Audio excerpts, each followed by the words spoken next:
નમસ્કાર બાળકો, આજથી આપણે એક એવો ટોપિક શીખવા જઈ રહ્યા છીએ જે બહુ જ વાર સાંભળવા મળતો શબ્દ છે સંકરણ.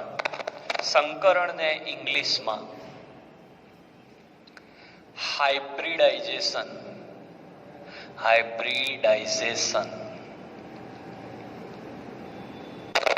કહેવાય છે.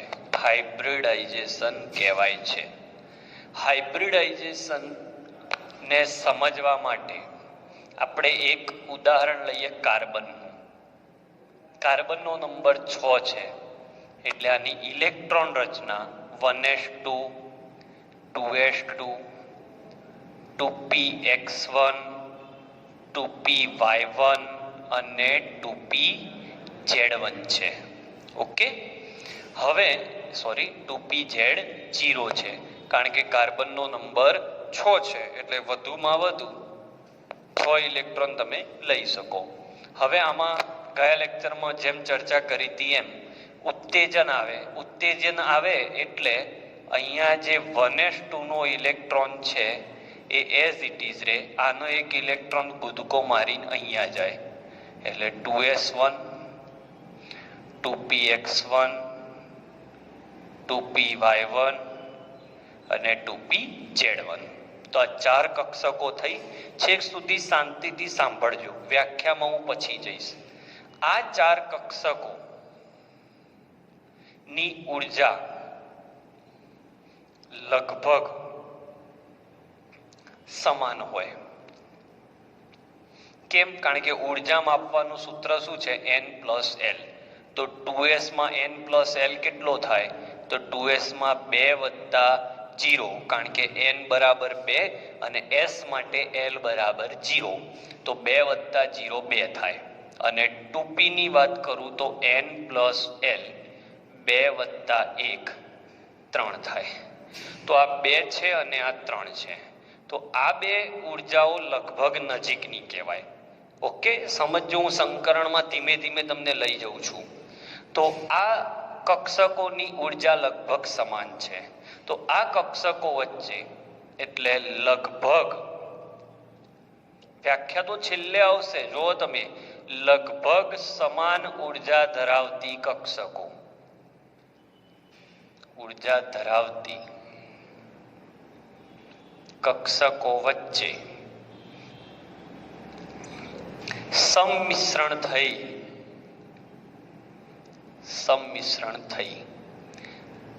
તેટલી જ સંખ્યામાં, કેટલી સંખ્યામાં? તો અહીંયા કેટલી કક્ષકોએ ભાગ લીધો? 1 2 3 અને 4. તો એટલી જ નવી એટલે કે 4, તેટલી જ સંખ્યામાં સમાન ઉર્જા ધરાવતી, પહેલા લગભગ સમાન ઉર્જા હતી પણ આ જે સંમિશ્રણ થાય પછી સમાન ઉર્જા ધરાવતી અને સમાન આકાર ધરાવતી. ચિંતા ના કરશો, એક શબ્દને હું ક્લિયર કરીશ. સમાન આકાર ધરાવતી. હવે સમાન આકારનો મતલબ શું? તો જ્યારે કક્ષકોએ ભાગ લીધો ત્યારે અહીંયા S કક્ષક છે અને અહીંયા P કક્ષક છે. તો S કક્ષકનો આકાર ગોળાકાર આ રીતે અને P કક્ષકોનો આકાર ડંબેલાકાર હતો. બરાબર, આ રીતે. પણ સંકરણ થયા પછી આ બધી કક્ષકોનો આકાર આ રીતે સેમ ગણવામાં આવે છે, ઇલેક્ટ્રોનનું વાદળ ગણવામાં આવે છે. ઓકે, તો સંકરણ પછી, સંકરણ પહેલા આ પરિસ્થિતિ, સંકરણ પછી આ પરિસ્થિતિ. હવે હું તમને વ્યાખ્યામાં લઈ જાઉં. જોજો, જેના મગજમાં આ પોઈન્ટ ઘૂસી ગયો, મતલબ કે આ આકૃતિ ખબર પડી ગઈ તો વ્યાખ્યા આવડી જશે.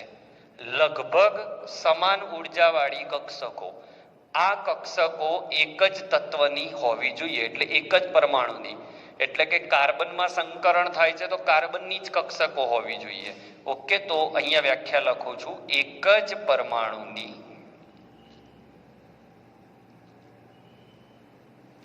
લગભગ સમાન ઉર્જા ધરાવતી, લગભગ સમાન ઉર્જા ધરાવતી કક્ષકો વચ્ચે. ચલો આટલું વાક્ય ક્લિયર.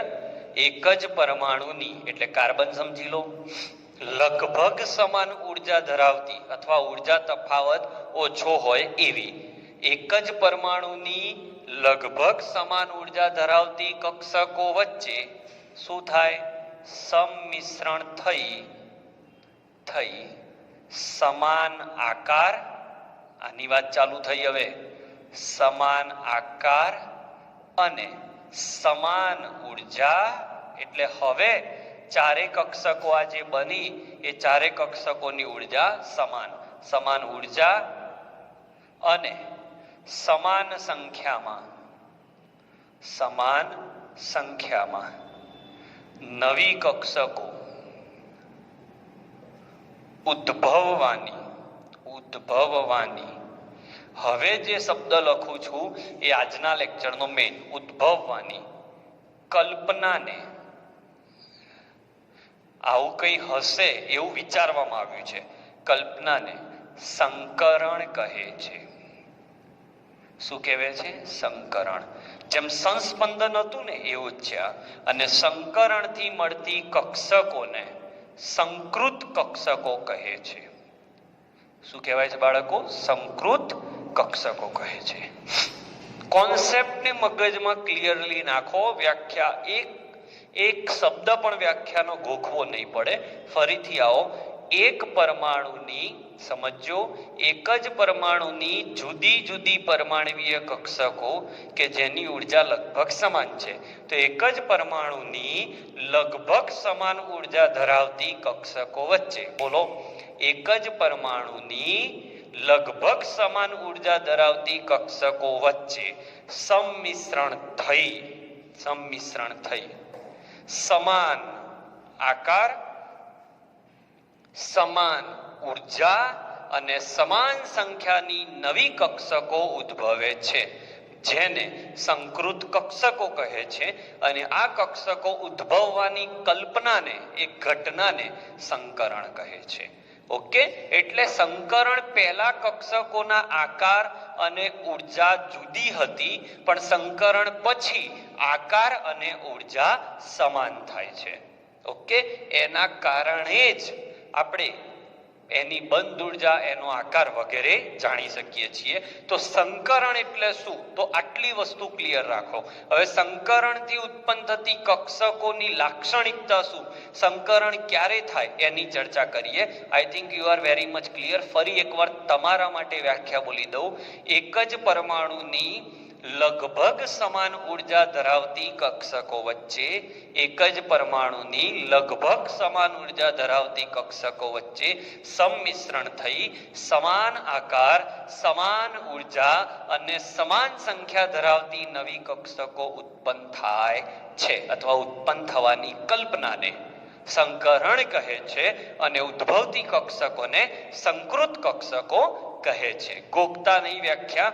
આજે આટલી આકૃતિ મગજમાં ક્લિયર રાખો તો વ્યાખ્યા ગોઠવાઈ જશે. સ્ક્રીનશોટ લઈ લો. તો બાળકો, સંકરણ આપણને ખબર પડી ગયું. તો સંકરણની લાક્ષણિકતાઓ શું? તો લાક્ષણિકતા નંબર 1, જેટલી કક્ષકો, જેટલી પરમાણવીય કક્ષકો સંમિશ્રણ પામે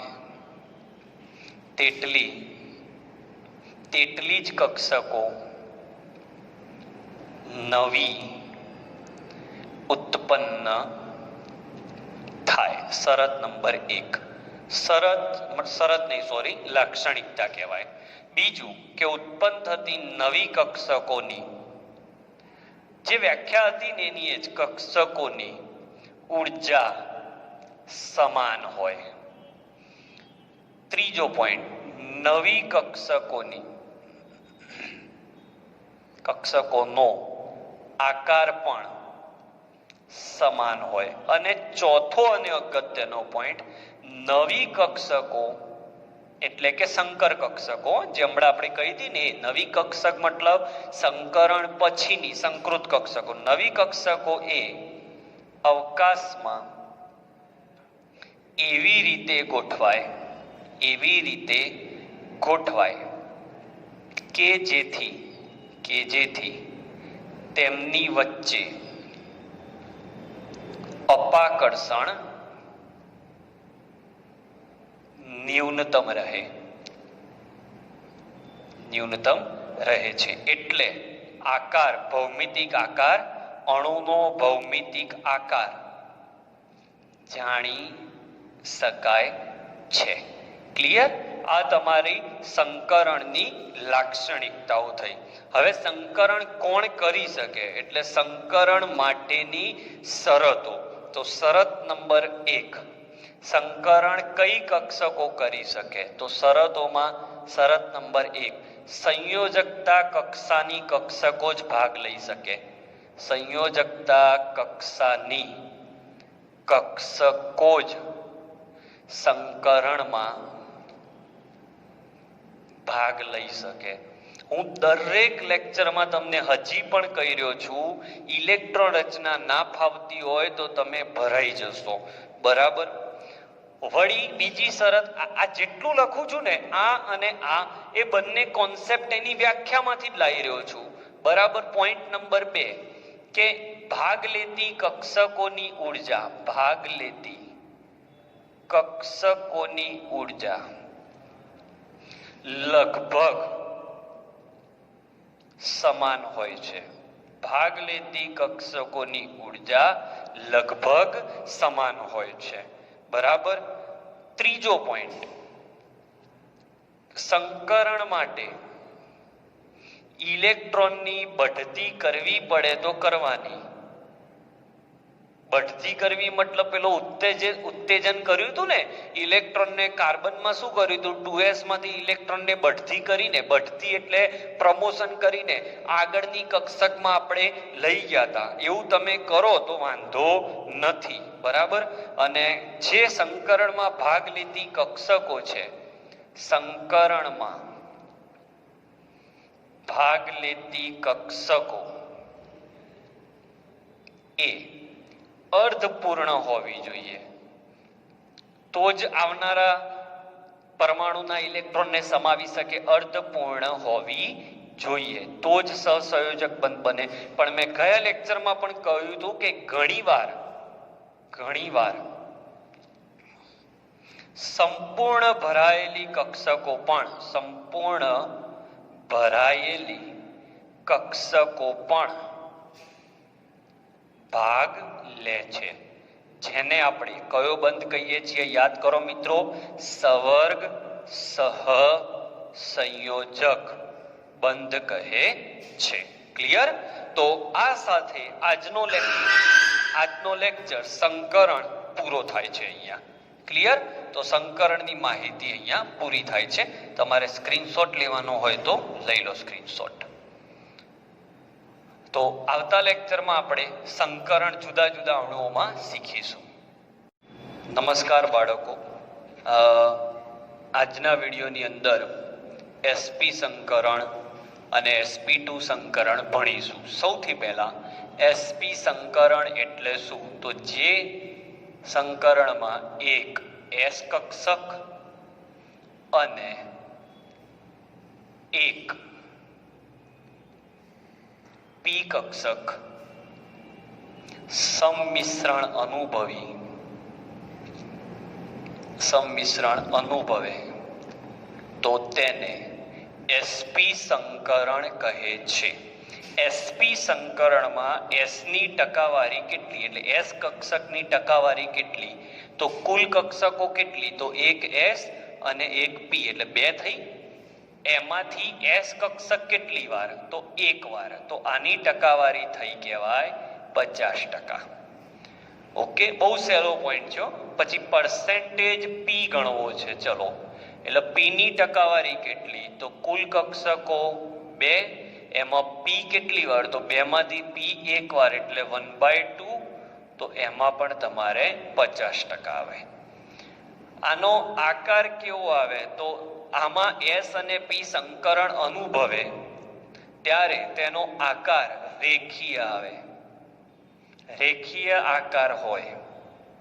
રેખીય આકાર હોય એટલે ખૂણો કેટલાનો હોય? તો 180 નો ખૂણો હોય.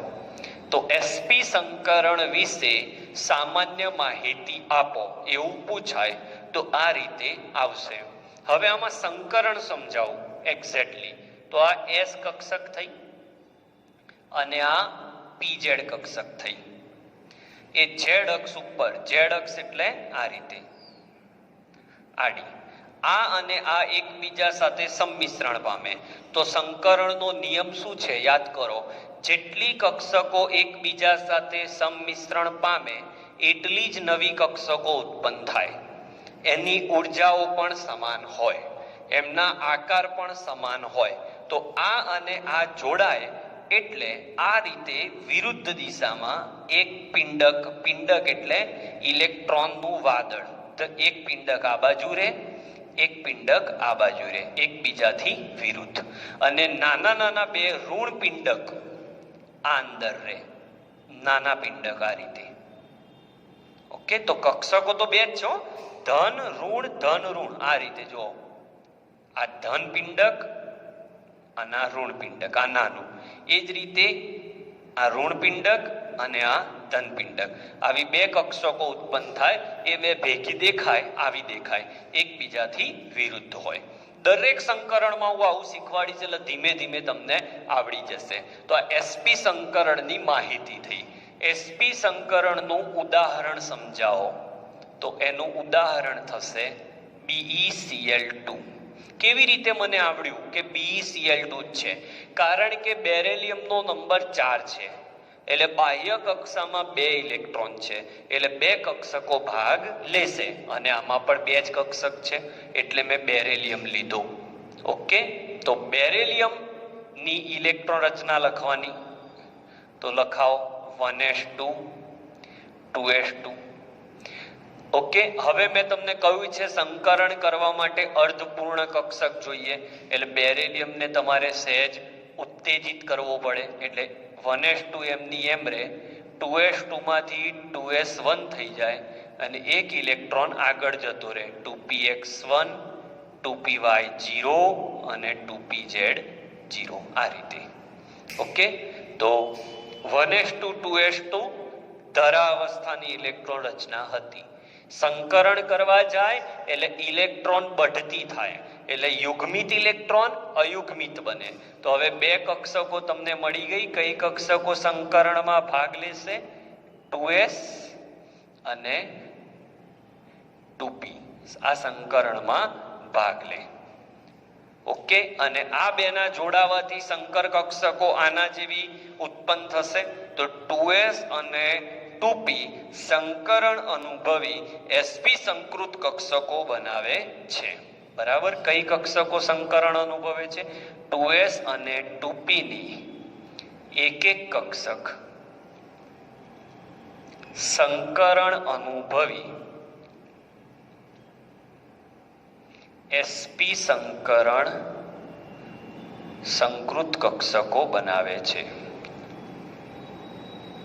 તો આ મધ્યસ્થ પરમાણુ તમારો રેડી છે, એટલે બેરેલિયમની આ કક્ષકો રેડી. ચલો ધ્યાન રાખજો, આ બેરેલિયમ, આ એનું ધન પિંડક અને વિરુદ્ધ દિશામાં ધન પિંડક.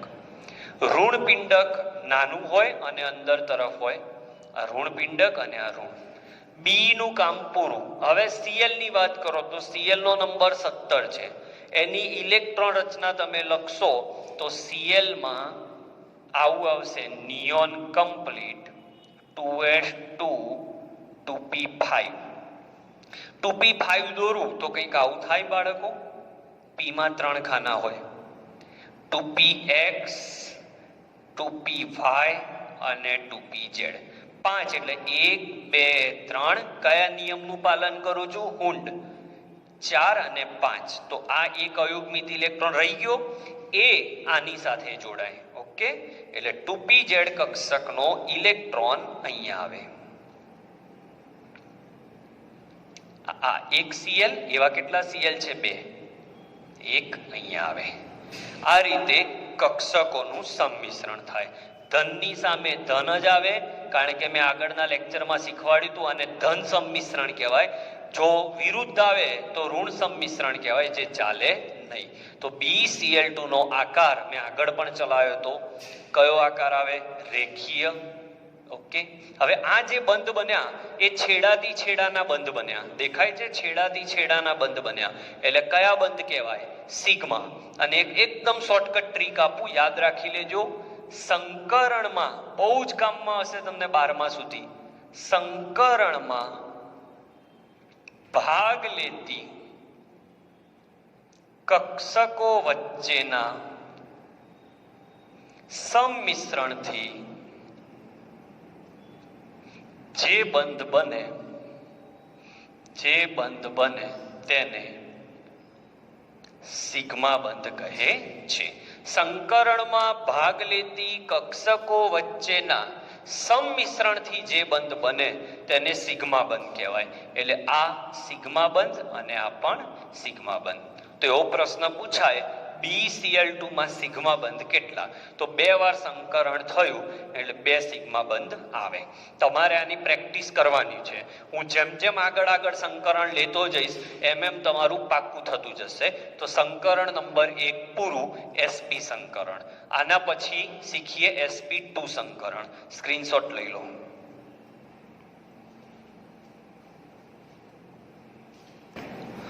બાળકો, બીજું સંકરણ. હવે જો પેલું સંકરણ તમે લખી રાખ્યું હોય તો એ જ મુદ્દા કશું જ બદલ્યા વગર હું આગળ વધું છું. તો sp2 સંકરણમાં પહેલું વાક્ય શું આવશે?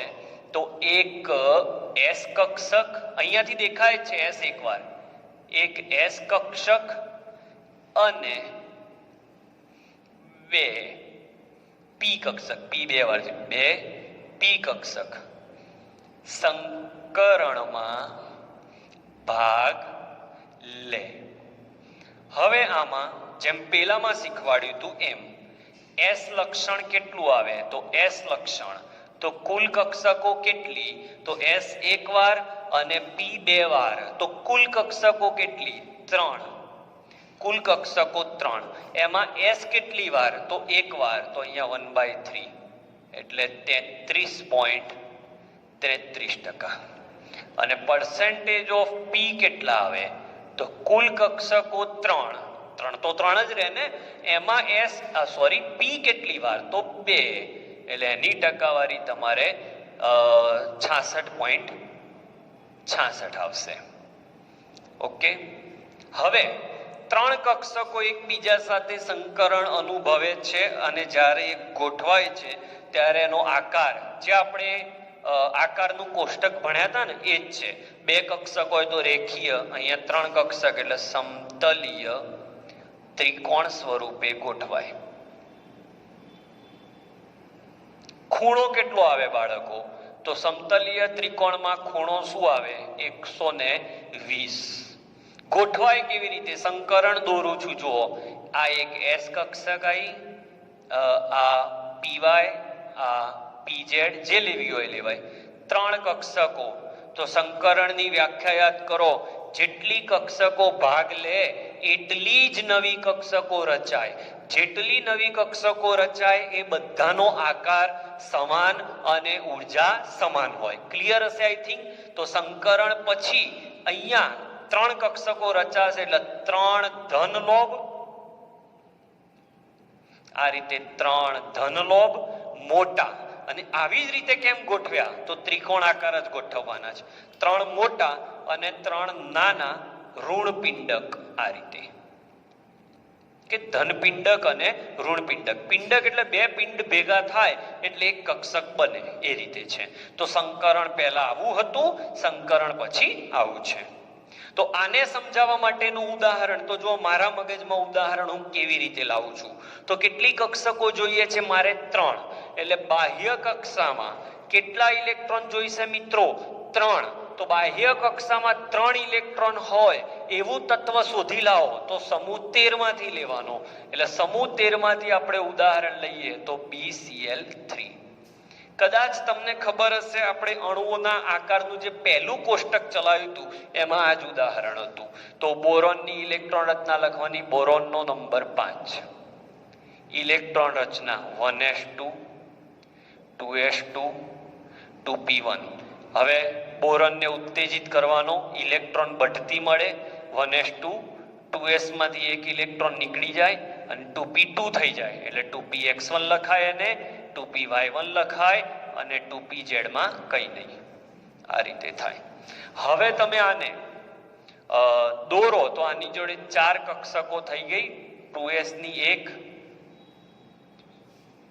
4 માંથી 3 અર્ધપૂર્ણ ભરાયેલી થઈ ગઈ. તો 3 અર્ધપૂર્ણ ભરાયેલી કક્ષક થઈ. તો એની સામે Cl પણ પોતાના 2pz ના ઇલેક્ટ્રોન આપશે જેમ પેલામાં હતા. ઓકે, તો આ 3 કક્ષકો કેવી રીતનો આકાર બનાવશે? આ જે આકાર છે એ જ બનશે પેલી બાજુ આકાર. તો આ ધનપિંડક અને ધનપિંડક કોનું? મધ્યસ્થ પરમાણુનું. ઋણપિંડક બહુ નાના હોય. હવે એની સામે કોણ આવે? Cl. જેને ઇલેક્ટ્રોન રચના આવડે છે ને આ થિયરીઓ બહુ સહેલી લાગશે. Cl ની કઈ કક્ષક આવે? વારે ના કહેવાનું હોય, હમણાં જ જોયું હતું. છેલ્લી કક્ષક 2pz. તો અહીંયા તમારે 2pz આવી Cl ની, અહીંયા તમારે 2pz આવી Cl ની, અહીંયા પણ 2pz આવી Cl ની. ક્લિયર? ખબર પડી? ઓકે, ક્લિયર થઈ ગયું. તો આ ખૂણો કેટલાનો આવ્યો? 120. આ ખૂણો પણ 120, આ પણ 120. સિગ્મા બંધ કેટલા એવું પૂછાય. તો સિગ્મા બંધ કેટલા મિત્રો? તો સંકરણ કેટલી વાર થયું? 3 વાર. તો આ 3 બંધ સિગ્મા, સિગ્મા અને સિગ્મા. 3 વસ્તુ તમારે યાદ રાખવાની છે: ઇલેક્ટ્રોન રચના, સંકરણથી મળતો આકાર અને જેટલા સંકરણમાં ભાગ લે એટલા સિગ્મા બંધ બને. ક્લિયર? સ્ક્રીનશોટ લઈ લો. ચલો મિત્રો, હવે તો તમને મોઢે થઈ ગયું. આના માટે થિયરી શું લખીશ? અહીં એક એસ કક્ષક અને 3 પી કક્ષક સંકરણમાં ભાગ લે છે. એક એસ કક્ષક અને 3 પી કક્ષક સંકરણમાં ભાગ લે છે. ઓકે, આટલું પૂરું. આમાં ખૂણો, સોરી, એસ લક્ષણ ને એ બધું જોઈ લઈએ. તો એસ લક્ષણ તો કુલ કેટલું? તો કુલ કક્ષકોની સંખ્યા 4. એમાં એસ કેટલી વાર? તો 1 વાર. તો ટકાવારી કેટલી થઈ? તો 25%. પી તો 3/4 એટલે 75%. 25% અને 75%. ક્લિયર? ફાઈ જાય એવું છે, એકદમ સહેલું. હવે આમાં આકાર કયો? તો તમે જાણો છો 4 કક્ષકો બને છે એટલે આનો આકાર આપણે ગયા વિડીયોના ક્યાંક ભણ્યા જ છીએ. સમચતુષ્ફલકીય આકાર. આ 4 કક્ષકો અહીંયા જોડાશે. એક એસ, પીએક્સ, આ રીતે 4. અને 4 કક્ષકો જોડાય તો સંકરણની વ્યાખ્યા બોલો. જેટલી કક્ષકો એકબીજા સાથે જોડાય એટલી નવી કક્ષકો ઉત્પન્ન થાય જેનો આકાર અને જેની ઉર્જા સમાન હોય. તો ઉત્પન્ન થતી 4 કક્ષકો ક્યાં ગોઠવાશે? સમચતુષ્ફલક રીતે. એટલે એક આ 2, આ 3 અને આ 4. આ જે મોટા પિંડક છે એ કોના? ધનના. અને જે નાના પિંડક હશે એ ઋણના. ઓકે, આ પિંડક ધન અને ઋણના નાના કેમ છે? એમએસસી લેવલની વાત છે એટલે આપણે એમાં નહીં જઈએ, યાદ રાખીશું. તો આમાં 4 કક્ષકો રેડી છે બંધ બનાવવા માટે. એટલે મને તો અત્યારથી જ ખબર પડી ગઈ કે બાહ્ય કક્ષામાં 4 ઇલેક્ટ્રોન જોઈશે. તો 4 ઇલેક્ટ્રોન વાળું ઉદાહરણ લઈ લઉં, મિથેન. તો મિથેન અણુમાં સંકરણ કયું એવું પૂછાય તો sp3. બોલો કાર્બનનો નંબર 6. ઇલેક્ટ્રોન રચના 1s2, 2s2, 2p2. હવે કાર્બન ઉત્તેજિત થાય. ઉત્તેજન માટે ઉર્જા ક્યાંથી મળે? તો ઉત્તેજન માટે ઉર્જા કક્ષકોનું સંમિશ્રણ થયું ત્યારે ઉત્પન્ન થઈ હોય ઉર્જા, એમાંથી મળે 1s2. આનો એક ઇલેક્ટ્રોન આમાં ટ્રાન્સફર થાય એટલે 2s1, 2p3. તો 2s આ રીતે લખાશે, 2p 1, 2 અને 3. ક્લિયર? 4 અર્ધપૂર્ણ કક્ષક થઈ ગઈ. હવે હાઇડ્રોજન જોડે કઈ ઇલેક્ટ્રોન રચના હોય? 1s1. આ 4 કક્ષકો દોરી દો પહેલા. 1 2 3 4. પોઝિટિવ પોઝિટિવ પોઝિટિવ અને પોઝિટિવ. નાના પિંડક નેગેટિવ નેગેટિવ નેગેટિવ અને નેગેટિવ. આ કાર્બનની વાત થઈ. એની સામે કોણ આવે છે? હાઇડ્રોજન. હાઇડ્રોજનની કક્ષક S છે. S કક્ષક ગોળાકાર ગોળાકાર ગોળાકાર અને ગોળાકાર. કન્ફ્યુઝ ના થશો. પહેલા સંકરણ થાય પછી બંધ બને છે. એટલે આ ચારે કક્ષકોની ઉર્જા સમાન છે. એટલે ચારેય બંધની ઉર્જા પણ સમાન હશે. ઓકે, અહીંયા 4 સિગ્મા બંધ બને છે. ઓકે, ખૂણો કેટલાનો થશે લખવાનો રહી ગયો તો 109 ડિગ્રી 28 કડા.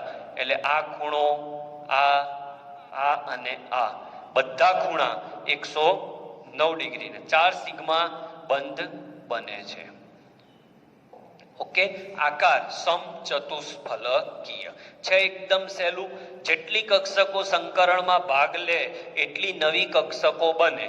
બનતી ચારે કક્ષકોના આકાર ઉર્જા સમાન હોય એટલે બંધ બન્યા પછી પણ ઉર્જા સમાન રહે. ક્લિયર છો એકદમ? તો સંકરણના 3 પ્રકાર આજે પૂરા. જે ઘોકશે એને નહીં આવડે, જે સમજી ગયો છે હવે આના પછી ગમે તેટલા સંકરણ આવે તમને આવડવા જોઈએ. ઓકે, સ્ક્રીનશોટ લઈ લો. આજનો લેક્ચર અહીંયા આપણે પૂરો કરીએ છીએ.